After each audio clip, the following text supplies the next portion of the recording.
பணம் இருக்கிறதுனாலலாம் போயிட முடியாது. எனக்கு தெரிஞ்சு எத்தனையோ பேர் டெல்லியில் இருக்கா. டெல்லியிலேருந்து சரியாக ஒரு 3 மணி நேரம் தான் பிருந்தாவனம். சரியாக 3 மணி நேரம். அவங்க வீட்டுக்கு எத்தனையோ பேர் வருவா. வரவாளெல்லாம் ஆக்ரா கழிச்சுட்டு போய் தாஜ்மஹாலை காட்டுவா.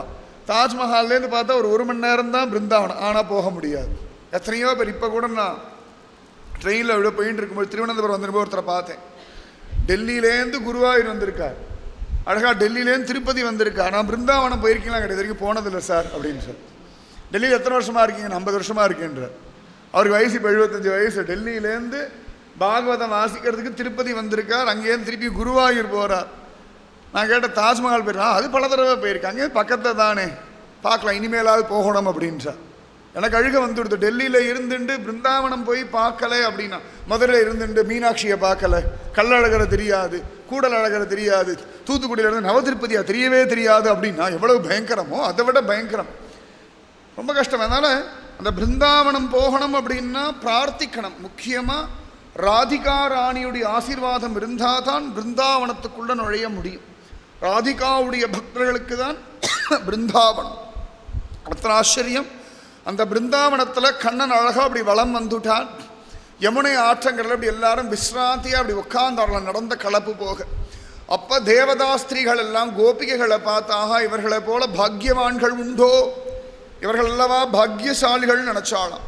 அதை பார்த்த உடனேயே கோபிகைகளுக்கு ஒரு அகம்பாவம் வந்துடுத்து. நாங்கள் தான் உலகத்திலேயே பாக்யசாலிகள் நினச்சா பகவான் பார்த்தா அந்த அகம்பாவம் பிடிக்கிற ஒரு சொடுக்கு போடுற நேரத்தில் கண் மறைஞ்சு போயிட்டான். உடனே கோபிகைகள்லாம் கதறி அழுது கோபிகா கீதம் எல்லாம் பாடின பிறகு பகவான் அவர்களுடைய அகம்பாவம் அழிஞ்சது அப்படின்னு தெரிஞ்ச உடனே ஆவிர் பவிக்கிறான். அப்போ சொல்லக்கூடிய ஸ்லோகம் தான் அது. தாசாமாவிரபு சௌரீஹி ஸ்மயமான விக்கிரக பீதாம்பரதர ஸ்ரக்வி சாக்ஷாத் மன்மத மன்மத. இவர்களுடையதான பக்தியை பார்த்துட்டு, கோபிகா கீதத்தை கேட்டுட்டு, அவர்களுடையதான நாம சங்கீர்த்தனத்தை கேட்டுட்டு கிருஷ்ணன் டக்குன்னு ஆவிர் பவிச்சானா. சௌரிராஜன் ஒரு பெருமாள் உண்டு. பகவானுக்கு ரொம்ப அழகான நீண்ட சுருட்டையான கூந்தல். அப்படி ஜம்முன்னு ஆவிர் பவிச்சானா. பீதாம்பரம் எல்லாம் உடுத்திண்டு சாக்ஷாத் மன்மத மன்மதனாக கண்ணன் வந்தான் அப்படின்னு சுகபிரம்ம மகரிஷி சொல்கிறார். இன்றைக்கி கூட ரட்ட திருப்பதி போயிருந்தோம். தேவர் பிரான் அரவிந்த லோச்சனர் கண்முழுக்க அப்படியே நின்றுட்டே இருக்கார். பல பல பல பல பலன் சொல்லிக்கிறார். நின்றிருக்கிற தேவர் பிரானுடைய அழகை சொல்கிறதா, ஆச்சரியமாக அரவிந்த லோச்சனர் அழகை சொல்கிறதான்னு தெரியல. போட்டி போட்டுன்ற ஒரு அழகு. ரட்ட திருப்பதி பெருமாள் சுவாமி நம்மாழ்வாருடைய தாயும் தகப்பனுமான பெருமாள்கள். மனசு அப்படியே அபாடான் விஸ்ராந்தியாக பார்த்தோம். நிதானமாக அனுபவிச்சு அனுபவிச்சு அனுபவிச்சு பார்த்தோம். அந்த மாதிரி மீராவுக்கு வைரத்தை அரைச்சி குடிச்சுட்டா, ஆனாலும் கிருஷ்ண தரிசனம் கிடச்சிடுது. அதுதான் பக்தியுடைய பலம். பக்தியுடைய பலம் என்னன்னா, சத்தியமாக தெய்வத்தினுடைய காட்சி கிடைக்கும். தெய்வ காட்சி கிடைக்கிறதுன்றது ரொம்ப விசேஷம். மீராவுக்கு தெய்வ காட்சி கிடச்சிடுத்து. பகவான் கேட்டான், மீரா கல்யாணம்ன்றது என்னிஷ்டமா உன்னிஷ்டமா அப்படின்னா. உன்னிஷ்டம் கிருஷ்ணான், அப்போ நீ கல்யாணம் பண்ணிக்கோ. கும்பாஜி மகாராணாவை நீ கல்யாணம் பண்ணிக்கோ, எனக்கு அதுதான் பிடிச்சிருக்குன்னுட்டான். உடனே மீரா சொல்லிட்டா, உன்னிஷ்டம் என்னிஷ்டம். எத்தனை பேர் நேற்று பண்ணேள் கை தூக்குங்கோ. நேற்று ராத்திரி சொன்ன உன்னிஷ்டம் என்னிஷ்டம் படுக்கணும்னு எப்படி இருந்தது நீங்கள் தான் சொல்லணும். காத்தால எழுந்தோன்னு எத்தனை பேர் சொன்னேன் உன்னிஷ்டம் என்னிஷ்டம்னு. காத்தால சொல்லி பாருங்க, நிஜமாவே வித்தியாசம் தெரியும். இன்னைக்கு முழுக்க உன்னிஷ்டம் என்னிஷ்டம். இன்னைக்கு சாப்பிட உட்காரலா உன்னிஷ்டம் என்னிஷ்டம். இன்னைக்கு வேலை பண்ணுறளா உன்னிஷ்டம் என்னிஷ்டம். யாரா திட்டுறாளா உன்னிஷ்டம் என்னிஷ்டம். நிஜமாவே மனசு ஒரு சமநிலைப்பட்டுடும். நிஜமாவே ஒரு ஞானிகளுடைய ஒரு ஸ்திதி அது. அப்போ மனசில் எந்த விதமான ஒரு தாக்கமும் இருக்காது. உன்னிஷ்டம் என்னிஷ்டம் மறக்காது. வீட்டில் பெருசாக எழுதி வச்சுருங்க. பெருசாக ஒரு போடு எழுதி வச்சு உன்னிஷ்டம் என்னிஷ்டம் அப்படின்னு. அப்போ நிஜமாவே அவ்வளவு பெரிய பலமான ஒரு வார்த்தை. ரமண மகரிஷி சொன்ன ரொம்ப ஆச்சரியமான ஒரு வாக்கியம் அது. அண்ணாமலையாரை பார்த்து சொன்ன வாக்கியம் உன்னிஷ்டம் என்னிஷ்டம் அப்படின்ட்டு. சத்தியமான வார்த்தை. அதை கேட்ட அணிலேருந்தே எனக்கு உள்ளுக்குள்ள அது ரொம்ப ஆச்சரியமாக இருந்தது. அதாவது சரணாகதி தத்துவம். அவர் என்னமோ சிவபெருமானுடைய பக்தர் தான், ஆனாலும் உன்னிஷ்டம் என்னிஷ்டம் அவ்வளோதான் சரணாகதி. எனக்குன்னு இனிமேல் ஆசை கிடையாது, எனக்குன்னு இனிமேல் தேவை கிடையாது. உனக்கு என்னெல்லாம் எனக்கு தரணும்னு தோன்றதோ கொடு. எனக்கு எதெல்லாம் வேண்டாம் நீ நினைக்கிறையோ அது உன்னிஷ்டம். எனக்கு இது நல்லது நினைக்கிறியா உன்னிஷ்டம். எனக்கு இது வேண்டாம் நினைக்கிறியா உன்னிஷ்டம். எனக்கு இது நல்ல எனக்கு இது தேவை நினைக்கிறியா உன்னிஷ்டம். உன்னிஷ்டம்னு ஒப்படைச்சிட்டோம் அப்படின்னாலே சுக்கம். இப்போ குழந்தைகள்லாம் இருக்குது, கை குழந்தைகள்லாம், அதுக்கு ட்ரெஸ் எல்லாம் போடுறோம். அதுக்கு என்ன ட்ரெஸ்ஸு என்ன கலர் ஏதானு தெரியுமா? அப்பா அம்மா என்ன போடுறாலோ போட்டுக்கிறது, அவ்வளோதான். அதுக்கு இத்தனை மணி ஆகிடுத்து குளிக்கணும்னு தெரியுமா? அதெல்லாம் தெரியாது. நம்மளா குளிப்பாடுறோம், குளிக்கிறது, நம்மளா ட்ரெஸ் பண்ணுறோம், ட்ரெஸ் பண்ணிக்கிறது, நம்மளா வெள்ளை அழிச்சுட்டு போகிறோம், வரது. உன்னிஷ்டம்னு இருக்கிறதுனாலேயே குழந்தை பருவம் சௌக்கியமாக இருக்குது. தாய் தகப்பன் இஷ்டம்னு விட்டுட்டோம். அதிலே அப்பா தூங்கிட்டு இருக்காருன்னா அம்மா தூக்கிட்டு போவாடி, அம்மா தூக்கிட்டு இருக்காருன்னா அப்பா தூக்கிட்டு போவா. இல்லாட்டி 2 பேருக்கு வேலை இருக்குது, வேறு ஏதான காரியங்கள் வெளியில் போயிருக்கு, அப்பா அம்மா சில பேர்லாம் வெளில வேலைக்கு போவா. அப்போ தாத்தா பாட்டி அழகாக கடைக்கெல்லாம் அழிச்சுட்டு போவா. யார் எப்படி அழிச்சுட்டு போகிறாலோ அவர்கள் இஷ்டப்படி குழந்தை இருக்கிறதுனால குழந்தைக்கு யார் கூட இருந்தாலும் சுகம் சௌக்கியம் இருக்குது. நம்ம வட்டத்தை குறுக்கின்னுட்டோம். வயசாக வயசாக வயசாக வட்டம் சிரித்துட்டே வருது. அதனால தான் ஆனந்தம் குறைஞ்சுட்டே வருது. சின்ன குழந்தையாக இருக்கும்போது நம்ம வட்டமே போட்டுக்கல.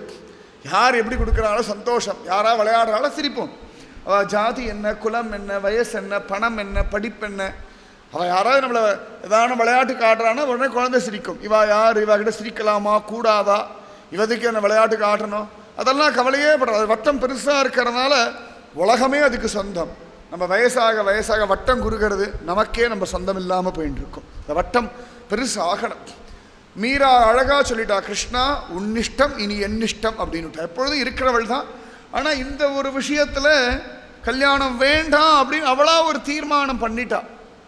அதனால தான் மீரா அப்படி பண்ணலாமான்னு நமக்கு புரிய வைக்கிறதுக்காக ஒரு லீலை. பல விஷயங்கள் நம்ம ஒத்துப்போம், சில விஷயங்கள் நம்ம ஒத்துக்க மாட்டோம். அந்த மாதிரி சமயத்துலலாம் நினச்சிக்கோங்க, எப்பொழுதெல்லாம் பகவத் விஷயத்து விரோதமாக நம்ம போகிறோமோ மனசில் துக்கம் வரும். மீரா ஒத்துனுட்டா, சமாதானம் ஆயிட்டா. பகவான் காட்சி கொடுத்துட்டான், அனுகிரகம் பண்ணிட்டான். தன்னுடையதான கட்டளையை மீராவுக்கு புரிய வச்சுட்டான். அழகா கிளம்பியாச்சு கண்ணன்.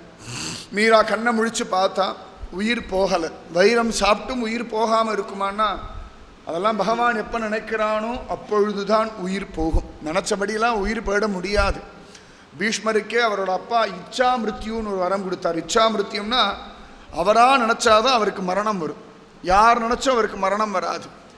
ஆனாலும் அவர் அம்பு படிக்கல விழுந்த உடனேயே போயிருக்கலாம், போகலையா. ஏன்னா கண்ணன் பார்த்து அவ்வளோ சீக்கிரம் தான் போகக்கூடாது, சும்மா இருங்கோ, அம்பு படிக்கல படுத்தாலும் படுத்துட்டு கடனை. ஏன்னா விஷ்ணு சகஸ்ரநாமம் சொல்லாமல் பீஷ்ம பிதாமகர் பூமியை விட்டு கிளம்பப்படாதுன்னு கண்ணன் முடிவு பண்ணிட்டு இருந்தான். அதனால் அம்பு படுக்கையில் படுத்துட்டு கிடந்தா.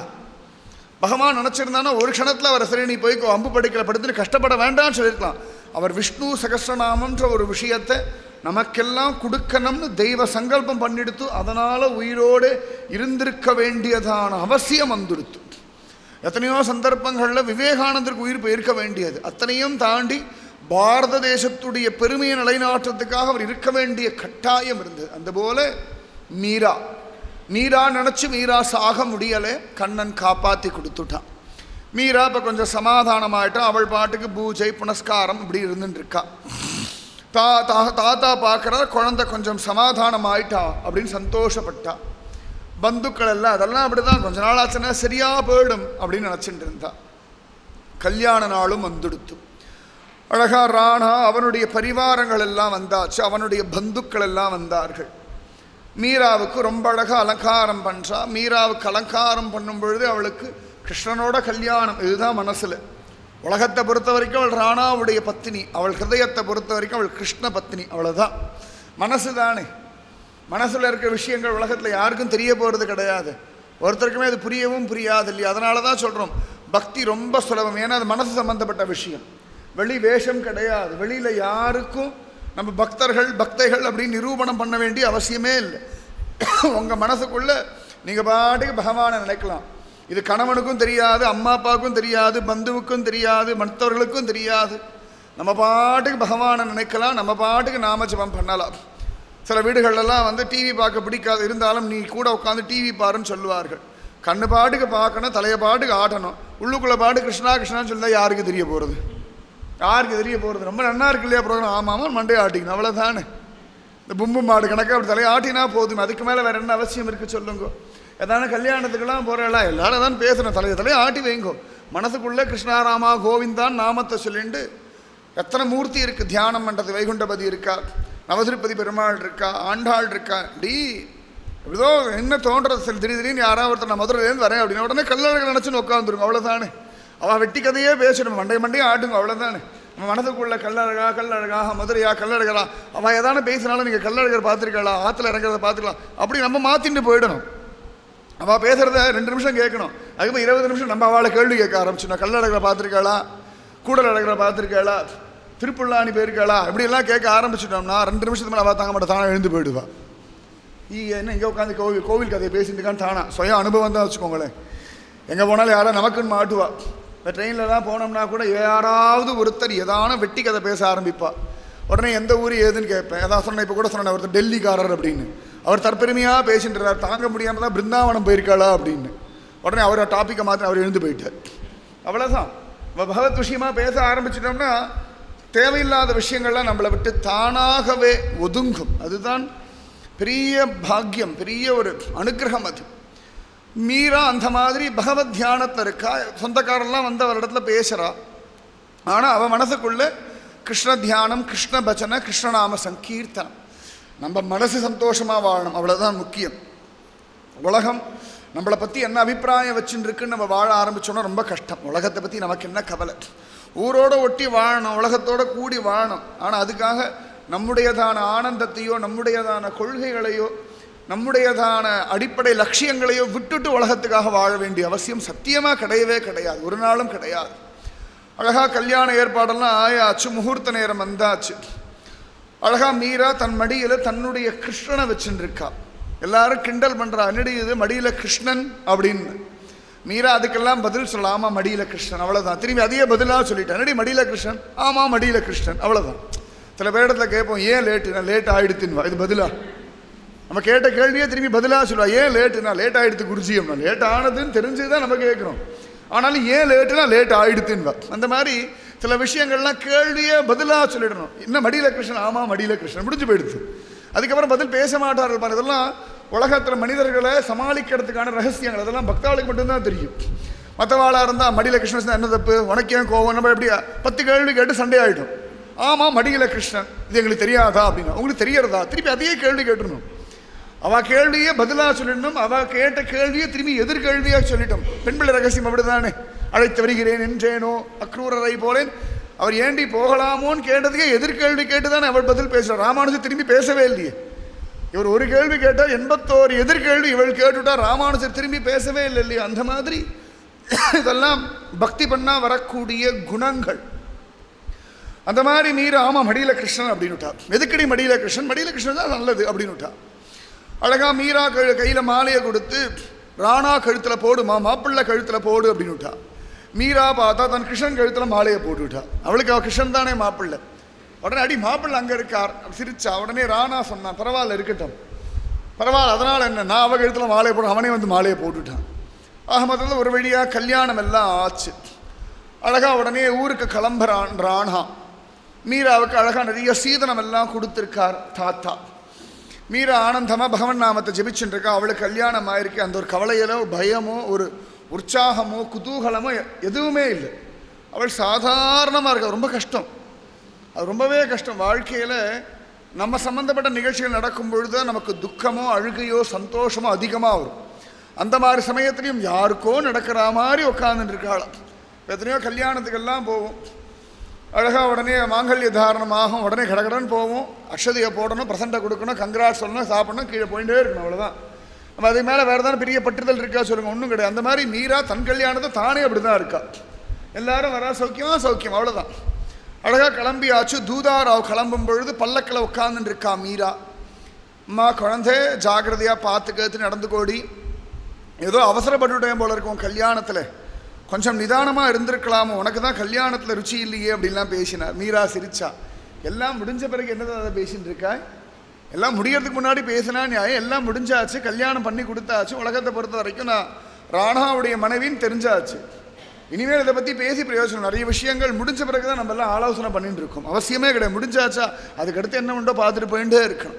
திரும்பி அதை உட்காந்து போஸ்ட்மார்ட்டம் பண்ணிட்டு இருக்கவே இருக்கக்கூடாது. அவ்வளோதான், முடிஞ்சாச்சு. திரும்பி அந்த பிரேத பரிசோதனை மாதிரி திரும்ப திரும்ப திரும்ப அப்படி கூப்பே கலர்ற மாதிரி கலரிட்டு இருந்தோம்னா சரி வராது. இன்னும் மனசு இன்னும் படாத பாடுபடும். அதை விட முடிஞ்சாச்சா சரி, அதுக்கு அடுத்து என்ன உண்டோ அதை பார்த்துட்டு போயிட்டு இருந்தோம்னா தான் வாழ்க்கை சௌகரியமாக இருக்கும். அதை விட்டு நடந்ததையே திரும்பி திரும்பி உழப்பின்னு இருந்தோம் அப்படின்னா மனசுக்கு என்றைக்குமே சமாதானம் ஒரு நாளுமே கிடையாது. மீரா சொன்னா, ஒன்றும் கவலைப்படாதே தாத்தா, எங்கே போனாலும் என் கண்ணன் இருக்கான், ஒன்றும் கவலைப்படாதே, பார்த்து கேட்டு நடந்துக்கோடி, என் கண்ணன் சொல்லி தருவான், கவலைப்படாதே தாத்தா அப்படின்னு சொல்லிட்டு மீரா அழகாக கிளம்பியாச்சு. நேர ராணாவுடைய அரண்மனைக்கு போயாச்சு. அழகாக அவளுக்குன்னு ஒரு அறையெல்லாம் கொடுத்துருக்கா. அந்த அறையில் பார்த்தா அழகாக எங்கே கண்ணனை வைக்கணுமோ அங்கே வச்சா. அழகாக பார்த்தா அவளுடைய தம்பூராவை எடுத்துண்டா, சப்பலாக்கட்டை எடுத்துண்டா. அப்படி 2 கையில் இப்படி வச்சுட்டு ஜாடுற மாதிரி தட்டுறது சப்பலாக்கட்டைன்னு பேர். அது மகாத்மாக்கள்லாம் ரொம்ப அனுபவித்த ஒரு விஷயம். தியாகராஜர், புரந்தரதாசர், மீரா, சந்த் துக்காராம், நாமதேவர் அவர்கள்லாம் சாதாரணமாக அந்த கையில் சப்பலாக்கட்டை வச்சுன்னு அப்படி தட்டுவார்கள். ரொம்ப அழகாக இருக்கும்.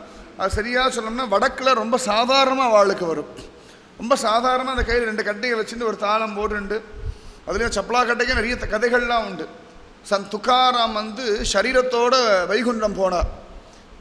ரொம்ப அழகாக ஒரு மகாத்மா அந்த சரித்திரத்தெல்லாம் எழுதினார். அவர் எழுதி முடிச்சுட்டு அழகாக அவர் சொன்னார், துக்காராம் இந்த மனித சரீரத்தோட வைகுந்தம் போனா அப்படின்னு சொல்லிட்டார். உடனே மற்றவர்கள்லாம் அதை ஒத்துக்கொள்ளலை. அது எப்படி, அப்படியெல்லாம் போக முடியாது, சாஸ்திரத்தில் அந்த மாதிரி கிடையாது, வேதத்தில் அந்த மாதிரி கிடையாதுன்னு சண்டைக்கு வந்துட்டான். உடனே இவர் சொன்னார், பகவானாலையும் பக்தர்களாலையும் முடியாத காரியம் உண்டா அப்படின்னார். அவர்கள் கேட்கலையா. உடனே அந்த பக்தர் பார்த்தா, தன் கையில் இருந்த தம்பூரா சப்பலாக்கட்டையை எடுத்து இப்படி பார்த்துட்டு, சந்த் துக்காராம் மனித சரீரத்தோட வைகுந்தம் போனது சத்தியமானால் நீங்களும் போங்கன்னு அப்படி வானவெளியில் அப்படி வீசி எரிஞ்சா. சாதாரணமாக உலக இயல்பு எதை மேலே வீசி எரிஞ்சாலும் கீழே விழுந்துடும், புவி ஈர்ப்பு விசை. அதே சந்திரமண்டலத்துக்கு போயாச்சுன்னா அங்கே ஈர்ப்பு விசை கிடையாது, ஒரு எல்லைக்கு மேலே புவிக்கு ஈர்ப்பு விசை கிடையாது. ஆனால் இவர் அந்த பக்திக்கு அத்தனை பலம் உண்டு இல்லையா, அவர் இழுத்ததில் ஆகாசத்தை நோக்கி அது பாட்டுக்கு போச்சு. ரொம்ப தூரம் போய் எல்லாரும் பார்த்துடும் போது அப்படியே மறைஞ்சு போயிடுது. அந்த தம்பூராவும் சப்பலாக்கட்டையும் இன்னைக்கும் பரமபதமாகிய வைகுந்தத்தில் இருக்குது, போய் பாருங்கோ, அப்போ தெரியும். ஏற்கனவே அழகாக ததிபாண்டனோட பானை இருக்குதுன்னு சொன்னேன். இதெல்லாம் நிறைய விஷயங்கள் வைகுண்டத்தில் இருக்குது. அட்லீஸ்ட் இதுக்காக போய் பார்க்கணும், இதெல்லாம் இருக்கா இல்லையா. ஒரு பாட்டுக்கு ஏதோ கதை பண்ணிகிட்டே இருக்கார், வருஷம் புதுசு புதுசாக கதை சொல்லிட்டு இருக்கார். ஆனால் எந்த கதையும் உண்மையாக தெரியல, நேரம் அங்கே போய் பாருங்கள். சிலதுக்கெல்லாம் ப்ரூஃப் அங்கே தான், அதெல்லாம் நான் இங்கே காட்டவே முடியாது, அங்கே போனாலாம் பார்க்கலாம். அத்தனை தூரம் சப்பலா கட்டது. மீராவுடைய சப்பலா கட்டையில் என்ன புண்ணியம் பண்ணியிருக்கணும். சத்தியமாக குலசேகர ஆழ்வார் சொல்கிறார், எம்பெருமான் பொன்மலை மேல் ஏதேனுமாவேனே அப்படின்றார். திருமலையில் ஏதான ஒரு பொருளாக நான் இருந்தால் சந்தோஷம் அப்படின்றார். ஆச்சரியமாக பெரிய சந்தோஷம் அப்படின்றார்.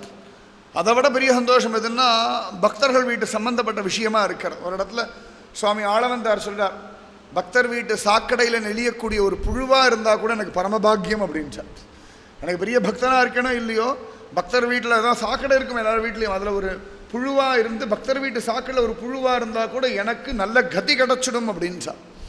அத்தனை விசேஷம் பக்தர்களுடைய மகத்துவம். இன்றைக்கும் அழகாக எத்தனையோ மகாத்மாக்கள் பார்க்கலாம். அந்த தேகு சந்த் துக்காராம் பிறந்த இடம், அங்கே ஒரு பாண்டுரங்கன் கோவில் உண்டு. அந்த இடத்துல சந்த் துக்காராமே எழுதின அபங்கத்துடைய கையெழுத்து பிரதிகள் இன்னி வரைக்கும் இருக்குது. சுமார் 400 வருஷமாக அதை பத்திரமாக பாதுகாத்து வச்சுருக்கா. அவ்வளவு அழகாக, என்ன அழகு தெரியுமா, முத்து முத்தாக குண்டு குண்டாக இருக்குது, கொழுக்கு முழுக்கு கிருஷ்ணன் மாதிரியே இருக்குது அந்த கையெழுத்து கூட. துக்காராம் அவர் கையினால் எழுதின கையெழுத்து பிரதிகள் இன்றைக்கும் அங்கே இருக்குது. இந்த மாதிரி நிறைய விஷயங்கள் இன்றைக்கும். ஸ்ரீரங்கம் எல்லாம் போனோம்னா ராமானுஜரே பூஜை பண்ண வரதராஜன் மூர்த்தி எல்லாம் உண்டு. திருக்குறுங்குடியில் திருப்பரிவட்டப்பாறைக்கு போனால் ராமானுஜரே பூஜை பண்ண நரசிம்ம மூர்த்தி உண்டு. நிறைய விஷயங்கள் இன்றைக்கும் மகாத்மாக்கள் சம்பந்தப்பட்ட பொருட்கள்லாம் ரொம்ப அழகாக காண கிடைக்கிறது. அந்த மாதிரி மீரா மாதாவுடைய சப்ளா கட்டையும் தம்பூராவும் என்ன பாக்கியம் பண்ணியிருக்கணும். மீரா மாதாவோட கை படுறதுக்கு கோட்டி ஜென்ம சுகிருத்தம் பண்ணியிருக்கணும் இல்லையா. அன்றைக்கி கூட ஸ்ரீவல்லிபுத்தூர் போயிருந்தேன். ஸ்ரீவல்லிபுத்தூர் புதுசாக கொடிமரம் வச்சுருக்கா. பழைய கொடிமரத்தை எடுத்துகிட்டு புது கொடிமரம் வச்சுருக்கா. அப்போ அந்த கொடிமரம் குற்றாலத்தில் இருந்தால் எடுத்திருக்கார்கள் அந்த மரத்தை. அதுக்கு அழகாக அவர்களே போய் அந்த பூஜையெல்லாம் பண்ணி தான் எடுப்பாள். அவளே போவா. அந்த ரொம்ப அழகாக அவர் சொன்னார், அந்த கொடிமரத்தை எடுக்க போயிருந்தவர் சொன்னார் என்கிட்ட, சரியாக நமக்கு 40 அடி ஏதோ கணக்கு சொன்னார். 40 அடி வேண்டியிருந்தது. அந்த ஒரு மரம் சரியாக இருந்தது, கூட்டவும் இல்லை குறைக்கவும் இல்லை, சரியாக இருந்தது. அழகாக பூஜை பண்ணி அப்படியே கொண்டு வந்து வச்சோம்னு. என்ன பாக்கியம் பாருங்கள். அது பாட்டு இங்கே குத்தாலத்துக்கெல்லாம் டூரிஸ்ட் எல்லாம் அட்டகாசம் பண்ணிருக்கு ஒரு இடம். நல்ல இடம் தான், ஆனால் டூரிஸ்ட் அட்டகாசம் பண்ணுற இடம். அந்த இடத்துல அது மரமாக நிற்கிறது. கடைசியில் பாருங்கள், ஸ்ரீவில்லிபுத்தூரில் ஆண்டாள் சந்நிதியில் கொடிமரமாக நிற்கிறதுக்காக அது உயிர் வாழ்ந்துருக்குன்னா எப்பேற்பட்ட பாக்கியம். எங்கே இருக்குது ஸ்ரீவில்லிபுத்தூர், எங்கே இருக்குது குத்தாலம். இதுக்காக இது எவ்வளோ வருஷமாக எத்தனை வருஷமாக வளர்ந்துட்டுருக்குன்னு தெரியாது. ஸ்ரீவல்லிபுத்தூரில் கரெக்டாக 40 அடி அவளுக்கு எது வேணுமோ அந்த 40 அடி சரியாக அப்படியே வெட்டி கொண்டு வந்து அழகாக பூஜை பண்ணி அப்படியே வச்சாச்சு. என்ன பாக்கியம்! கோடி ஜென்ம சுகிருதம் இருந்தால் தானே அந்த மாதிரி ஸ்ரீவல்லிபுத்தூரவே மரமாணிக்கிறதுக்கு ஒரு பாக்கியம் கிடைக்கும். இன்னும் எத்தனை வருஷத்துக்கு அது பாக்கியம் அவங்க தெரியாது. எத்தனை வருஷம் எவ்வளோ குற்றாலத்தில் இருந்தது அழகாக அந்த அருவியில் ஜலத்தெல்லாம் குடிச்சுட்டு காட்டில் அப்படி மற்ற மரங்களோட மரங்களாக இருந்ததுக்கு அந்த ஒரு மரத்துக்கு மட்டும் ஸ்ரீவல்லிபுத்தூர் போகிற பாக்கியம் கிடைச்சதுன்னா எந்த ரிஷியோ எந்த ஞானியோ தெரியாது. ஆண்டாள் கோவிலில் மரமாணிக்கணும்னு எந்த ரிஷி ஆசைப்பட்டாருன்னு தெரியல. பார்த்தோன்னே எனக்கு வெக்கமாக இருந்தது. மனுஷனாக நிற்கிறோமே, ஸ்ரீவல்லிபுத்தூருக்கு போகிறோம் ஓடி வரோம், ஆனால் அந்த மரம் நின்றுட்டே இருக்கு. எல்லாத்துக்கும் சாட்சியாக ஆண்டாளுடைய உற்சவத்திலேருந்து 5 வருட சேவையிலேருந்து ஆண்டாள் பெரியாழ்வாரெலாம் வெளியில் வரதுலேருந்து அத்தனைக்கும் சாட்சியாக அந்த கொடிமரம் நின்றுட்டே இருக்கா இல்லையா, துவஜஸ்தம்பம். எப்பேற்பட்ட பாக்கியம்! அதனால் மீரா மாதாவுடைய கையில் ஒரு சப்ளா கட்டையாகவோ இல்லைன்னு சொன்னால் ஒரு தம்பூராகவோ இல்லாட்டி மீரா மாதா காலில் மாற்ற ஒரு கொலுசாக இருந்தால் கூட பரம பாக்கியம். அது எப்பேற்பட்ட பாக்கியம்! அது சாதாரண பாக்கியமா? அந்த மாதிரி ஆச்சரியம். அன்னைக்கு கூட ஸ்ரீவல்லிபுத்தூரில் சொல்லிட்டு இருந்தார், குருஜி நீங்கள் முன்னாடி வந்து பார்க்கலையா தேர், இப்போல்லாம் தேர் ரொம்ப சின்னது பண்ணிட்டா. முன்னாடிலாம் தேர் அவ்வளவு பெருசு இருக்கும், 7 அடுக்கு இருக்குமா. நான் பார்த்தது இல்லை. 7 அடுக்கு உண்டா. ரதம் நிலைக்கு வர்றதுக்கு 2 மாதம் ஆகுமா. கோவிலை விட்டு கிளம்பி ஆச்சுன்னா திரும்பி வர்றதுக்கு 2 மாதம் ஆகுமா. ஸ்கூலெல்லாம் லீவ் விட்டு பசங்களை வாங்க ரதத்தை இழுக்கணும்னு கூடுவாளும். கடையெல்லாம் அடைச்சிட்டு வாங்க கேட்குறதுக்கே சந்தோஷமாக இருக்குது. 2 மாதம் ஆகுமா ரதம் நிலைக்கு வர்றதுக்கு அப்படின்னா சாதாரண விஷயம். அது வரைக்கும் தாயார் அதுலேயே இருப்பாளாம். நிஜமாவே பரம சந்தோஷமாக இருக்குது. அதெல்லாம் கோடி ஜென்ம சுகிருத்தம் இல்லையா? மீரா மாதா இந்த தம்பூரா இந்த சப்ளா கட்டை எடுத்துண்டா. இங்கே கூட ஒரு மீராவுடைய மூர்த்தி இருக்குது ஆச்சரியமாக. இந்த வலது கையில் தம்பூரா இடது கையில் சப்ளா கட்டையை வச்சுண்டு மீரா தன்னை மறந்து அழகாக உட்காந்துண்டு கிருஷ்ண பஜனை பண்ண ஆரம்பிச்சுட்டா. நேரம் காலம் இதெல்லாம் அவசியமே இல்லை. பகவானுடைய பஜனையை எவ்வளவு பண்ணுறோமோ அவ்வளவு நல்லது. அதை தவிர பகவானை பஜிக்கிறதுக்காக தான் நமக்கு ஒரு மனுஷ ஜென்மா கிடச்சிருக்கு. மற்றெல்லாம் நம்ம சாப்பிட்டாச்சு, மற்றெல்லாம் முடிச்சாச்சு. இனிமேல் தனியாக ஒரு எதையும் அனுபவிக்கணும்னு அவசியமே கிடையாது. இந்த ஜென்மாவில் நம்ம நிறைய பண்ண வேண்டிய ஒரே காரியம் பக்தி, நாம ஜபம், பகவத் தியானம். மீரா அழகாக உட்காந்துட்டா பஜனை பண்ண ஆரம்பிச்சாச்சு. உடனே மற்ற ராணிகள்லாம் ஓடி வந்தால் இதனடா அது அந்தப்புறத்தில் பஜனை சப்தம் கேட்குறது. அவளுக்குலாம் அந்தப்புறத்தில் பஜனை எல்லாம் பழக்கமே கிடையாது. அந்தப்புறம் ராஜாவுடைய அந்தப்புறத்தில் எல்லாரும் அப்படி பேசின்னு இருப்பா. ராஜா வருவார். உல்லாசமான ஒரு புரி தானே அந்தப்புறம்ன்றது. அங்கே ஒன்றும் பக்திக்கோ நாமஜபத்துக்கோ மற்ற விஷயங்களுக்கோ ஒரு பெரிய ஒரு ஈடுபாடெல்லாம் கிடையாது. ஆனால் மீரா அந்த இடத்தையும் பரிசுத்தப்படுத்திட்டாளாம். பக்தி பண்ணுறதுக்கு பஜனை பண்ணுறதுக்கு பெட்ரூமா, ஹாலா, இல்லைன்னு சொன்னால் சமையல் அறையா, இல்லாட்டி சுவாமி ரூமா, இல்லாட்டி வாஸ்துப்படி கன்னி மூலையில் ரூம் இருக்கா, அதெல்லாம் அவசியமே கிடையாது. பக்தி பண்ணுறதுக்கு எங்கே இருந்தாலும் பக்தி பண்ண முடியும், எங்கே இருந்தாலும் நாமஜபம் பண்ண முடியும். ட்ரெயின்லேயும் நாமஜபம் பண்ண முடியும், பஸ்லேயும் நாமஜபம் பண்ண முடியும், எங்கே வேணாலும் நாமஜபம் பண்ணலாம். நேற்று கூட ஒருத்தர் இடத்துல பேசிகிட்டு இருந்தேன். அப்போ ரொம்ப அழகாக ஒரு விஷயம் சொன்னார். அவள் வீட்டில் ஒரு குட்டி பையன் உண்டா. ராத்திரி 9:30-10 மணிக்கு பாத்ரூம் போயிருக்கான். அங்கே உட்காந்து ராதே கிருஷ்ணா கோபாலகிருஷ்ணான்னு பாடிட்டு இருந்தானா. உடனே அவர் கேட்டார், எதுக்குடா அங்கே உட்காந்து பாடுற, இருட்டாக இருக்குது, பயமாக இருக்குல்ல, சாமி பேரை சொன்னால் பயம் இருக்காதுன்னுட்டாங்க. எனக்கு அழுகையே வந்துவிடுது. பரவாயில்ல, குழந்தைகள் மனசில் நல்ல விஷயம் போயிருக்கு. சாதா பெரியவர்கள் வந்து அங்கே போய் சொல்லுவாளா அப்படின்னு. மலமும் மூத்திரமும் அவனுக்கு தெரியாமல் வரதா? அவன் தள்ளாமல் மலமும் மூத்திரமும் உடம்பை விட்டு வெளில வந்துருமா? நம்ம உடம்பே அழுக்குடம்பு, எச்சில்வாய், மலமூத்திரம், மாமிச பிண்டம் தான்.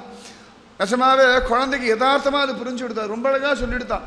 அழகாக பயமாக இருக்குல்ல தாத்தா, ராத்திரி 10 மணிக்கு இருட்டாக இருக்குல்ல, அதனால தான் நாமஜபம் ஜபிக்கிறேன் அப்படின்னு தான். ஆய் போகிற சமயத்தில் கூட ஒரு குழந்தைக்கு நாமஜபம் வருதுன்னா அவர் வாழ்க்கையை பற்றி தாயோ தகப்பனோ மற்றவாளோ கவலைப்பட வேண்டிய அவசியமே கிடையாது. எப்பேற்பட்ட பாக்கியம் அது! நிஜமாவே அதுதான் உத்தமமான நமக்கெல்லாம் வெக்கமாக இருக்கும். சே, பாத்ரூமில் போய் யாராவது கிருஷ்ணா ராதே ராதே கிருஷ்ணா சொல்லுவாளா அப்படின்னு. பரம பவித்திரமாக இருந்தாலும் கூட ஒரு நாளும் வீண் போகாதது பகவன் நாம சங்கீர்த்தனம். மீராவுடைய பஜனை சில பேருக்கு பிடிச்சிருந்தது, சில பேருக்கு பிடிக்கலை. சில பேர் இவள் வேஷதாரி, என்னமோ இவளுக்கு தான் பக்தி இருக்குன்னு நடிக்கிறார். உலகம் பலவிதமாக சொல்லும். உலகத்துக்காக நம்ம இல்லை, நம்ம கிருஷ்ணனுக்காக நம்ம இருக்கோம். நம்மெல்லாம் போன பிறகு இந்த உலகத்தில் எத்தனை பேர் நம்மளை ஞாபகம் இருக்குன்னு நினைக்கிறோம். நம்ம வம்சத்தாருக்கு ஞாபகம் இருக்குன்னு நினைக்கிறோம்ல. நம்மெல்லாம் போன பிறகு நமக்கு கழிஞ்சு ஒரு 3 தலைமுறை கழித்து நம்ம பேர் யாருக்காவது ஞாபகம் இருக்குன்னு நினைக்கிறோம். சத்தியமாக இருக்காது. நமக்கே நம்ம 3 தலைமுறைக்கு முன்னாடி தாத்தா, 3 தலைமுறையும் அதிகமாக சொல்கிறேன், 3 தலைமுறை தாத்தா பாட்டி பேர் ஞாபகம் இருந்தாலே பெரிய காரியம். நம்ம எப்படி இருக்கோமோ அப்படி தான் பின்னாடி வர வம்சம் இருக்கும். அதனால் உலகத்தை பற்றி நம்ம கவலையே கிடையாது, தெய்வ சிந்தனை அவசியம். சில பேருக்கு மீராவை ரொம்ப பிடிச்சிருந்தது. நிறைய ராணிகள்லாம் மீராவிடத்தில் நன்னா பழகிறா. அவளிடத்துலேருந்து சில பேர் பஜனை எல்லாம் கேட்டுக்கிறா.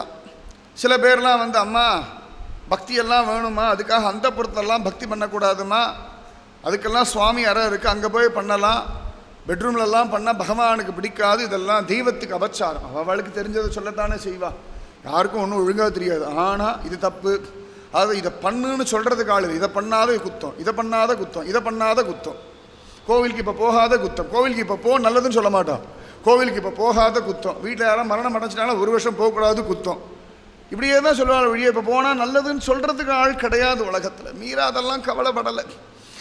அவள் பாட்டுக்கு ஆனந்தமாக பக்தி பண்ணிட்டு இருக்கா. ராணாவுக்கு சந்தோஷமாக இருந்தது. மீராவிடத்தில் வந்தாலே ராணாவுக்கு ஒரு சமாதானம், சாந்தி கிடைக்கிறது. ஏன்னா மீரா லௌகீகமாக எதுவும் பேசுறது இல்லை. எனக்கு ஒரு தங்க அட்டிகை பண்ணி தரப்படாதா, வைரமாலை பண்ணி தரப்படாதா அப்படின்லாம் கேட்கறதே இல்லை.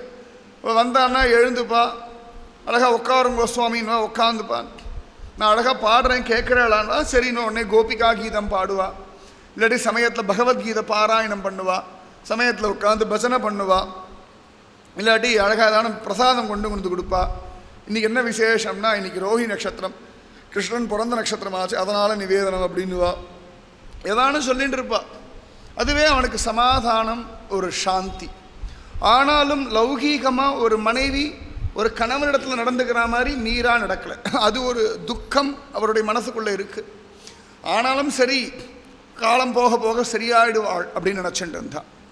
இப்படியே கொஞ்ச நாள் போச்சு. ராணா ஒரு நாள் மீராவிடத்தில் கேட்டார், மீரா கல்யாணமாகி மாதக்கணக்காகிட்டு இருக்குமா, உனக்கு இது வேணும்னு இன்னி வரைக்கும் நீ ஒன்றுமே கேட்கலை, எனக்கும் உனக்கு என்ன பண்ணணும்னு எனக்கும் புரிய மாட்டேங்கிறது, உனக்கு ஏதான ஆசை இருந்தால் சொல்லு, அதை நான் நடத்தி கொடுக்குறேன் அப்படின்ட்டான். உடனே மீரா சொன்னால் எனக்கு ஒரு ஆசை உண்டுண்ணா. என்னம்மா வேணும்னு சொல்லு. அந்த புறத்தை பூசா டைல்ஸ் போடணுமா, பூசா ஒரு அந்த புறம், அவர் ரேஞ்சில் அவர் அப்படி தானே கேட்பார். ஒரு ராஜா தன் மனைவியை சுகப்படுத்தணும்னா நகை வேணுமா, அப்படி தானே கேட்குறது, லௌகீகமான வழக்கம் அவ்வளவு தானே.